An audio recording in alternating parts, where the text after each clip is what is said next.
ইরানের সর্বোচ্চ ধর্মীয় নেতা আয়াতুল্লাহ আলী খামেনিকে হত্যার চেষ্টা চালাচ্ছে ইসরায়েল। হত্যার লক্ষ্যেই পাখির চোখে হন্যে হয়ে তাকে খুঁজে বেড়াচ্ছে ইসরায়েলি শকুনেরা। আর এসব তথ্যই সত্য হচ্ছে বর্বর ইসরায়েলের একাধিক উচ্চপদস্থ কর্মকর্তাদের বরাতে। ইসরায়েল ইরান সংঘাত ক্রমে ভয়াবহ রূপ নিচ্ছে। এমন পরিস্থিতিতে মধ্যপ্রাচ্য উত্তেজনা যখন তুঙ্গে, তখন ইসরায়েলের একটি রাজনৈতিক সূত্র জানিয়েছে ইরানের সর্বোচ্চ ধর্মীয় নেতা আয়াতুল্লাহ আলী খামেনিকে হত্যার সম্ভাবনা এখন আর পুরোপুরি উড়িয়ে দেওয়া যাচ্ছে না। 15 জুন ওয়াল স্ট্রিট জার্নালের বরাতে টাইমস অফ ইসরায়েল এই প্রতিবেদনে ইসরায়েলের এক শীর্ষ কর্মকর্তা বলেন, খামেনিকে হত্যা আমাদের সীমার বাইরে নয়। আমরা ইরানের সামরিক ও পরমাণু স্থাপনাগুলোর উপর টার্গেট হামলা চালাচ্ছি। ইরান যদি স্বেচ্ছায় তাদের পরমাণু কর্মসূচি বন্ধ না করে তাহলে এই যুদ্ধ থামবে না।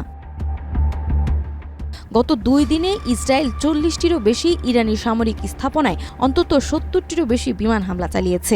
এতে আইআরজিসি সেনাবাহিনী এবং পরমাণু বিজ্ঞানী সহ ইরানের অন্তত 80 জন গুরুত্বপূর্ণ সামরিক কর্মকর্তা নিহত হয়েছেন। বিশ্লেষকরা বলছেন, পরিস্থিতি যেদিকে যাচ্ছে তাতে এক পূর্ণাঙ্গ যুদ্ধের আশঙ্কা উড়িয়ে দেওয়া যাচ্ছে না।